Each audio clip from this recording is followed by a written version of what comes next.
Hello, everybody. We're going to work on exercise 15.28, and this one's called Display a Running Fan, and this little image here comes with it. So we're basically going to create this fan as an object. We're going to add 3 buttons that allow us to make it spin, stop, and then spin the other direction. That's really kind of the entirety of it. I do want to make note here that the author does have a video, so if you have access to the supplemental site, you can get to those videos and take a look. This one has kind of multiple parts going on, so it takes a little while to code through, which is one of the reasons I'm kind of re-recording it fresh here, so I have a standalone video of just this exercise. I'm going to go ahead and come back here to our chapter 15 part 2 project that's already in process here. And in the default package, I'm going to add a new class file. And we'll call this exercise 15_28 and click finish. Let's go ahead and extend the application class. I'm doing some of this kind of quickly because you guys should know how to do this by now. So adding the required libraries, and then I'm going to add the start method. I'm also going to go back to my previous application here and grab the main method, drop it in at the bottom, and we should be pretty set to code here. All right, now let's think about what we need to create in order to make this happen. And there's a bunch of pieces that need to be put into place. So I need to grab a couple of objects. So I'm going to pause the recording momentarily. Normally, when we're doing stuff like this and we have objects that we put on the screen, we have a little bit of experience now with animation and taking objects and creating a pane that contains an object and all of its capabilities. I don't know if you guys remember that, but we did one exercise where we were moving the ball across the screen.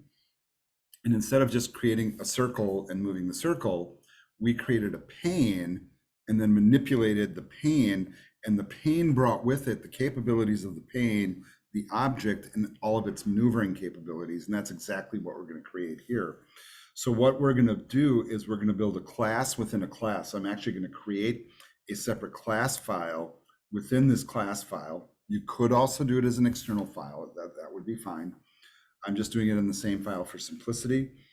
And that's going to have built into it all the things that I'm talking about in terms of the capability of the object. But we do need to think a little bit about kind of the layout of the screen first. And that's always kind of a necessary thing. Now, normally, if I was just going to put this on the screen and make it spin or whatever, I would just fill the whole screen. I would just use the pane, standard pane class, and there we go, right? However, now we have button controls in the mix. And if you guys remember, one of the better ways to put buttons on the screen is to use the border pane and drop the buttons in the bottom section. And then most of the stuff that we'll do will go in the center section. We don't have to use the top, and we don't have to use the right and the left. It's not required that we use those. So that's what I'm going to create, is a border pane to house these objects. Now, I do notice that I have not pulled over my stage and my scene yet. So I'm going to go back to my previous application and just copy those in. Put those in the start method near the bottom. Looking at my previous work, I decided to make the object that I was feeding in called pane, so we'll leave that name alone. And then my size of the scene was 200 by 200, so that can stay. Oops, of course I delete it, but hey, that's what happens sometimes. So we'll make it 200 by 200 for the whole scene size. Now I'm going to create a border pane that goes inside. So right up above here, I'm going to say border pane, control space for our library. And then I'm just going to call it pane since the name is already in the scene. Cancels out that error. And then we'll say new border pane and the empty constructor. So there's our border pane creation. We have already decided we're going to use the center and the bottom on these. So I'm going to paste these in pretty quickly here. And then I'm going to show you kind of my thinking. So some of this is really kind of borrowed from that other application that we built with the ball pane, if you remember. And so what am I going to put in the center of the border pane? The fan that spins. So I'm going to call it fan. And then what am I going to put in the bottom? The H box that will contain the buttons. You know what? That sounds like a really easy next step to me. Let's go ahead and make that H box. I will need to create it above here before I can drop it in the border pane. So let's say H box. Actually, I don't need to go that far up. So let's go right here. H box with a capital B. And we are going to call that H box with a capital B with a lowercase h, because that's what I have down below. And then we will say new H box. We can put our spacing inside here. We don't want the buttons necessarily to touch. So maybe like 5 pixels or 8 pixels. I'm going to go 8 pixels just to give them a little bit of space.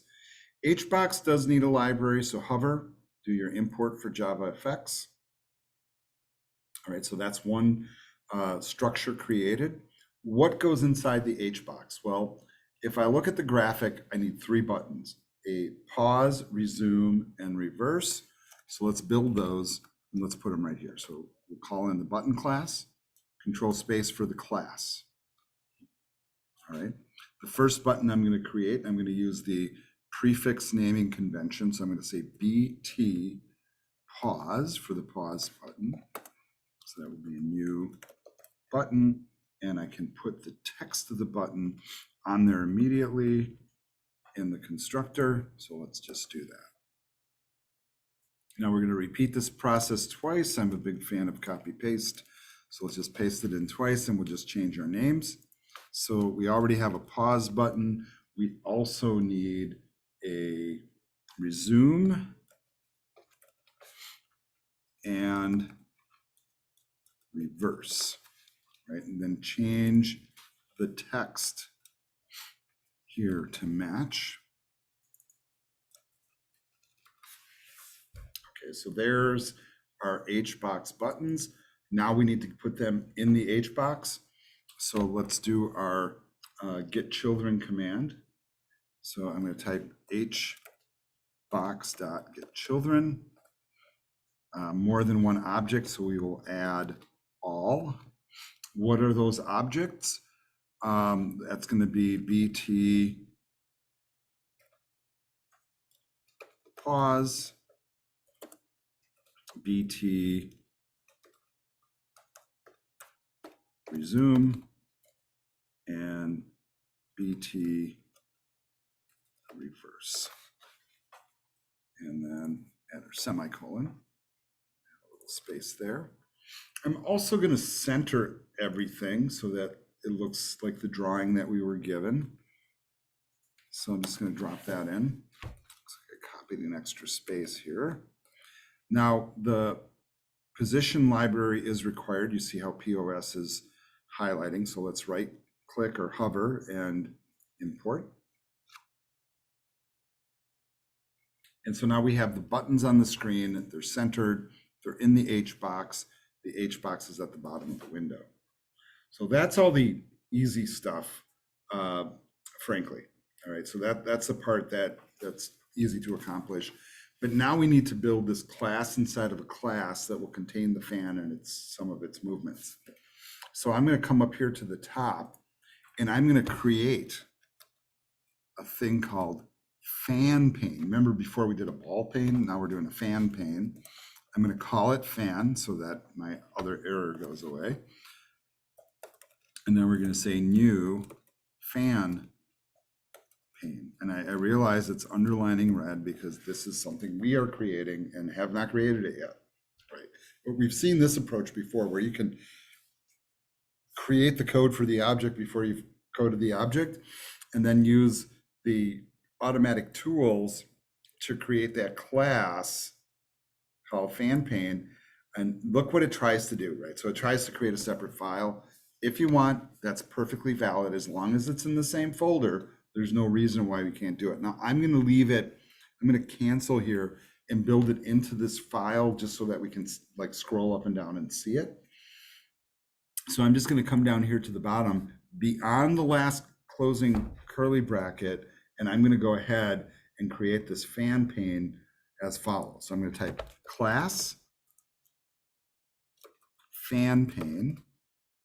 And this is going to extend the original pane class. So we bring all the capabilities of the pane class in to this. We haven't added the library for pane yet, so we still need to import that. And now everything that's possible for the pane class is possible for the pane class.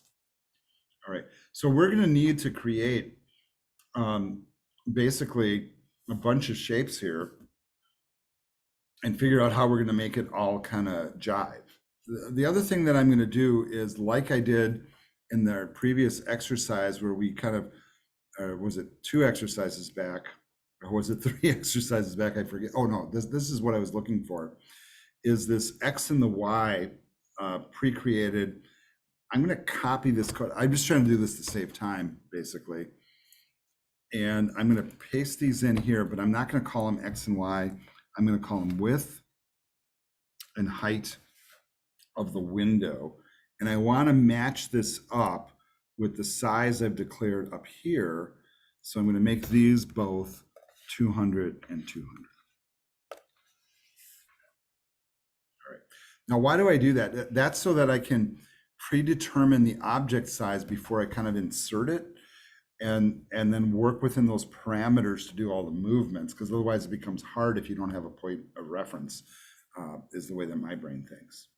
Now, we do need to create the shapes. So if you go back and look at the graphic, here's what I'm seeing. I see a big circle, piece of cake, right? Not a hard thing to create, with a black line and maybe a white background, right?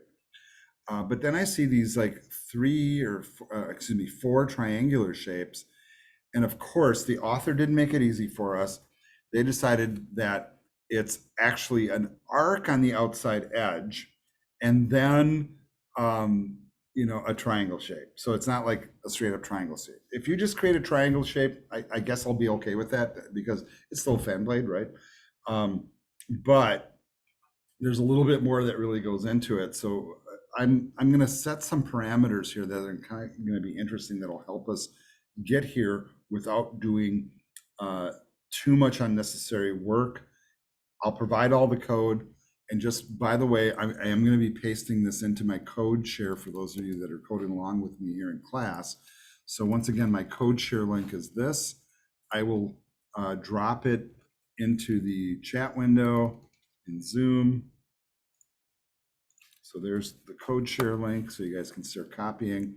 I will clear out my code share, and I will start pasting code into that window as I create it. Those of you watching the video, of course, by the time you get there, this code will be gone, but hey, that's the price you pay. You can see it in the video instead. All right, so another piece that we're going to have here is we want to put in some additional kind of givens for our fan pane that are going to help us kind of as a guide for creating all the other objects. The first thing I'm going to do is I'm going to add a private double that's going to be the radius of the larger circle. And then we're going to multiply it to kind of give us an auxiliary radius. And I'm going to show you what I mean by this. So we're not going to use, we're not going to take the radius. So this is kind of the objective here. We're not going to take the radius and have it be the size of the whole window. That doesn't make sense. It needs to be a little bit smaller. But a radius, remember, is half of the circle. And I want that half of the circle to fit inside the box. So I'm going to use half the radius, less than 50% of the shape. And so I'm going to use kind of like a little math trickery to basically accomplish that. I do hear that somebody's trying to like chat me in the background, which I can't answer right now. Sorry, whoever's chatting me. So that's what that noise is that you're hearing. So here comes the code for that. So back over here. So the radius is going to equal, first we're going to pull in the math libraries. So we're going to say dot. We're going to pull in the min function, and we're going to look at whichever is the smaller of width and height. We happen to set them for the same number, but what if they weren't? And so I would want to make sure that we fit inside there. So I'm pulling in the W and the H. In this case, they happen to be the same number, but I'm going to look dynamically at which is different. Then I'm going to multiply that to get the radius. I don't want the whole width. Remember, I want half of it, maybe a little bit less. So normally, if you want half of something, you can multiply it by 0.5. But I want a little less than half, so I'm going to go 0.45. So 45% of whatever the smallest dimension is. That way I can be assured that the radius of that circle is going to be inside there. All right. So there's that first piece of math. The next thing that we're going to do is we're going to declare an array structure for our arcs, because we are going to have 4 arcs at the outside of the fan blades, right? So there's 1 arc, 2, 3, and 4. So I'm going to create a structure that's going to hold that. And I want you to watch what I do with this one. So once again, I'm going to create a private. I'm going to call it arc, because we're going to pull in the arc class, control space to add it. And then I'm going to name this arc with square brackets, because we're going to put in a range of value. In other words, we're creating an array that has a certain number of positions. How many positions do we need? 4. So I'm going to say new arc square brackets 4. So now we have an arc in an array with 4 different declarations. And so what this really gives us is we're creating 4 arc objects at once, right? And this is maybe a technique we didn't heavily teach in Java 1, but here it is. The other thing that we have to do is we have to pick a starting angle at some point for creating an arc. So when I look at like a circle, and if you go around the clock, the 0 point on the circle is up here, right? That's 0 degrees. When you come over here, it's 90, 180, et cetera, et cetera, et cetera. But we need a starting angle for the first part of the arc. And so I'm just going to arbitrarily find a value and then extrapolate everything out from that. And that start angle is here. Now, for those of you coding along, I know some of you are probably typing this in, but as soon as I finish all my privates, I'm going to paste them into CodeShare. So you can, like everything I just typed, you can stop and watch actually. Right, so there's my start angle of 30 degrees. I just arbitrarily picked a number. The other thing is we need that big outer circle. That's not really that hard to do. So let's go ahead and create another private. This will be a circle. We'll call the circle class control space for the library. And we'll just name it, hey, circle. Sounds really good. And that will be a new circle. I'm going to put in an empty constructor to start with, but we do need some parameters. A real common set of parameters for circle, of course, you can hover if you don't remember the parameters, press F2 for your Java docs, hit the little browser icon here. And this first one here that I see looks like a good one. So center XY positions and the radius. Now, interestingly, we've already determined what our radius is relative to the size of the window. That's why we did this. So this will dynamically adjust to the window size, folks. That's what's cool about this. All right, back over to the code. So what am I going to put in here? Well, I'm going to put X, Y, and radius. Now, where do I want to put the starting X position? I want it in the middle. How do I find the middle? I divide the width in half. I divide the height in half. So my X is width divide by 2. My Y is height divide by 2. It gives us the middle of the screen, basically. And then we're going to throw in the radius, which will auto-calculate to 45% of the available space, which will be just slightly not touching the edges. So close, but not quite. All right, so here's all the privates. I'm going to dump this into CodeShare. So there they are for the taking. All right, so that's the first piece here, saving the file just in case. All right, now we're going to go ahead and build the constructor. So the constructor for this has some stuff to do. We did create a circle, but you guys noticed that we didn't like stroke it or fill it yet. So that'll be the first thing we do.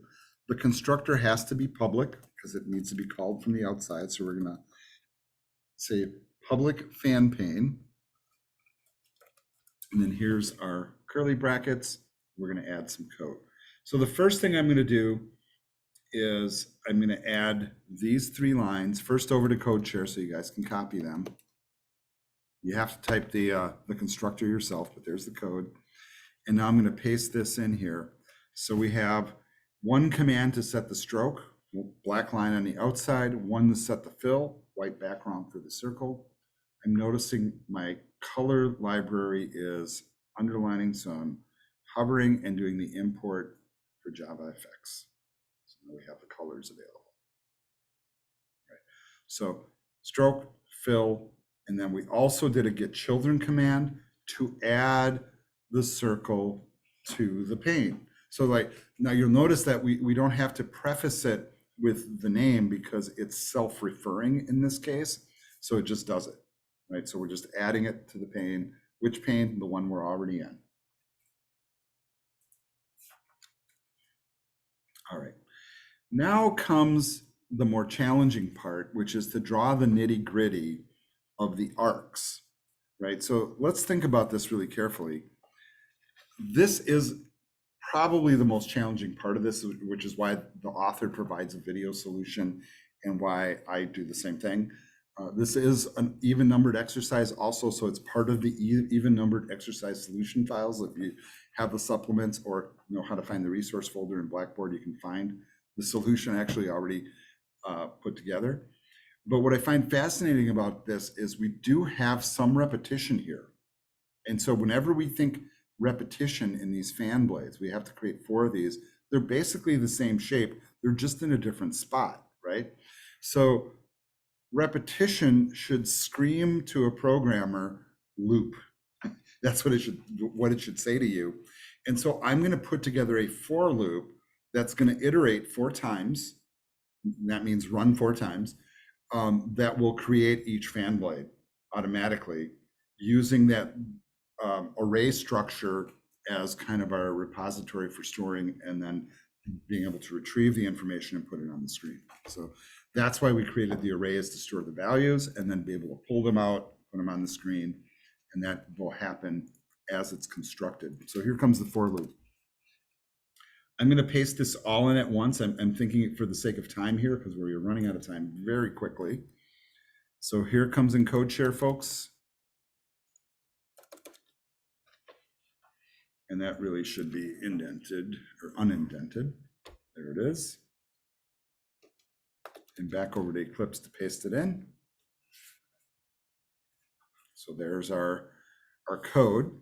And so what this is doing is it's going to step through that array structure. For each position in the array, it's going to create a new arc, and it will it'll still use that same radius, but notice the calculation here.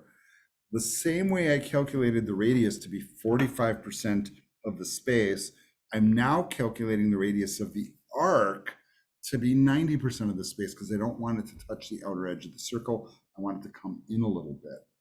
And then that will, of course, replicate again, right? And then the starting angle will be an extrapolation of the position times 90. So whatever our start angle was above, I arbitrarily chose 30. I could have chose 0. It doesn't really matter which 0 to 360 amount you chose, but it's always going to add 90 degrees to it. Why? Because 90 degrees, 360 divided by 4 is 90. So it would just move you 1/4 of the way around the circle, basically, and then create a new arc. So that's what that all means. I do notice that we have a thing here that needs a library. So let's go ahead and add that.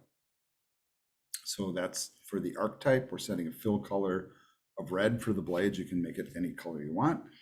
And then the get children will operate every time. So this will happen 4 times where it's building the fan blade. It will store it and then add those objects to the screen. So already with what we have here, we've created the graphic. Great. Next part of this is we need to get all the movements in. And then we also need to have an amount by which we increment or spin the blade so it looks kind of as smooth as possible. So now I'm going to create another variable here in the form of a private. I don't put it up at the top because it's not really necessarily kind of a construction element. It's just kind of a standalone thing. I guess it could go at the top, doesn't really matter. All right, so there's our increment. All right, so what's going to happen is when we start to get the thing moving, we will need to trigger the movement. So that's going to be done externally. And then we will take our starting angle and then add our increment to it so that every object starting angle spins by that increment. So 5 degrees at a time, right? You could set it for 1 if you want it to be super smooth. 5 seems to work pretty well for me.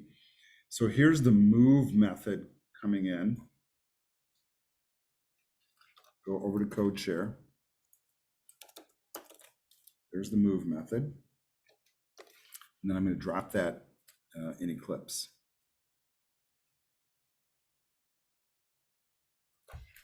Right? So every time the thing moves, it will trigger. Now I'm noticing a red underline here. Oh, I see. Okay. So nothing to worry about at this angle. We're going to kind of like correct this a little bit as we go. Next, we have to also set the start angle. So this is why it's underlining red, because I haven't dropped in this piece yet. Here it comes in code share. And just another method that sets the start angle. All right. Now you're going to notice another underline for set values. Yep, that's another one we need to create. So here comes set values. And yes, folks, I'm unfortunately having to do this in super rapid fashion because I have another class to teach in a few minutes.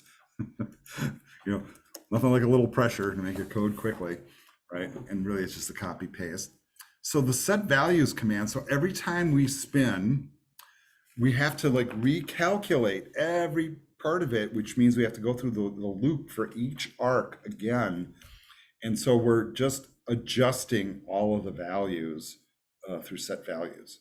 So as we set a start angle, it also retakes all the values for all the points in the arcs and repopulates them back into the array. So the next time that we move, we know where to start from, right? So this is kind of a recurring theme.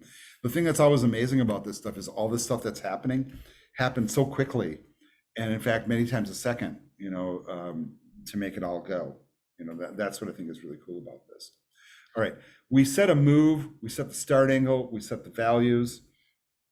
And then we also need to kind of have a couple little pieces in place. I'm going to paste these in that set the width, the height that we didn't do before. And so here it comes in code share. This is separated code. So we're setting the width, setting the height. How does it do that? It looks at the height of the window, looks at the width of the window, and then applies it back to itself. So we have an accurate value that we need. All right. One last thing that we have to put in here is the ability to reverse. So we didn't add that yet. So I'm adding that to the bottom here. There's our oops. Apparently I didn't copy the whole thing. Let's try that one more time. There it is. And so all this is going to do is increment backwards. So increment will equal negative increment. That's kind of the thing. And then if it's going one direction, we just run this again and it flips it the other direction. Very, very simple little piece of code that can go anywhere inside here. In fact, let's just put it down here at the bottom. All right, so folks, that is our fan pane. So that's all created now. Now come the pieces that we need to add to the top. We're almost there. I'm going to add these in all at once because of our time restraints, which I'm sure you guys will appreciate. It pays to come to class because I'm code sharing it all. And now we're going to add all the additional code here. So this is added to the start method. So come back up to Eclipse. I'm putting mine below the stage in the scene. Yeah, and if you want to correct your indents, I'm going to actually go to the trouble of doing it.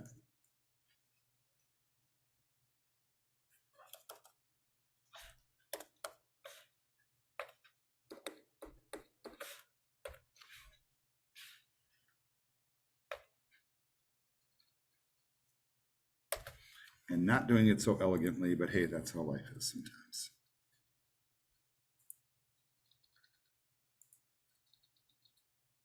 All right, and then just to quickly explain what's happening here before we go and run this.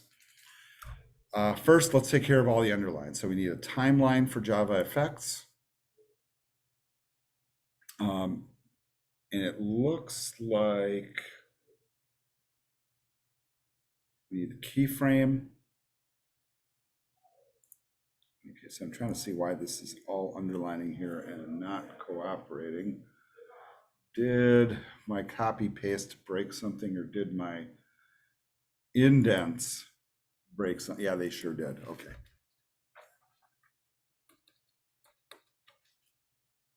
Okay, so this should all be on one line.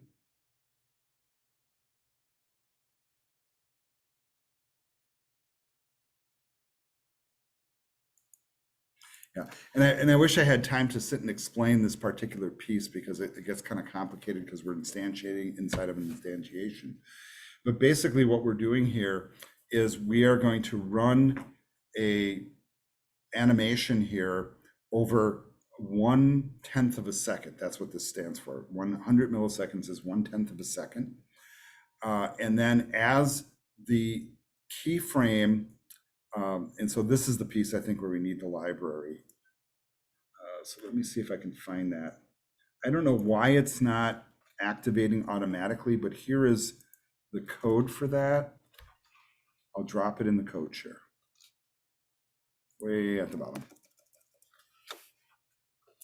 Why it wasn't underlining, and then we also need the duration library. Make sure you get the right one. That's under util. Okay. All right, getting there. A couple more underlines to contend with, but we're pretty much done. So it's not seeing my methods down here, and I'm trying to figure out why. Oh, I never pasted them in. Okay, well, that would explain why. So I never dropped in my set W and my set. I pasted them for you guys, but I didn't paste them for myself. So here's that code. And that can go anywhere inside here. All right. Yeah, I'm just creating more underlines than I'm solving, right, guys? All right. So okay, those are fixed. Now we have to figure out why these are. Oh, once again, I didn't copy that code in either. Okay, so I was batting 1,000 there on not being consistent. So I'm copying my set values in here now, here at the bottom. All right, all underlines are gone. Fantastic. All right, so here goes, folks. I'm going to go ahead and run this. And if given a chance here, I'll explain the technology behind it. But I just want to say in short, we are working over a timeline this time, and I want you to show that it's actually a declaration. So we're saying that there is a timeline. And then what triggers events on a timeline is this thing called a keyframe. So it's just basically, okay, you count a certain amount of seconds, and as soon as you hit this second, you're going to trigger this event. What's going to happen is moving the fan, ultimately. How long does that event last? 100 milliseconds or 1/10 of a second. And then what will happen is that will keep triggering indefinitely. So every 1/10 of a second, the fan will spin. And that's, enough to give that illusion. I'm going to go ahead and run this, make sure it's saved. And there's my fan spinning. Yeah, there's a couple of issues here. Really what I should have done to make that look better is maybe make it a little taller here. So is that width and height? So this should be 250, maybe even like 270. Let's save that, run it again. Okay, maybe a little too much, but can I pause? There's the pause, the resume. Can I reverse? All right, so example of exercise 1528. And I'm sorry I have to stop the video here, and I'll have to field questions next time about this one because I'm out of time. See you all next time.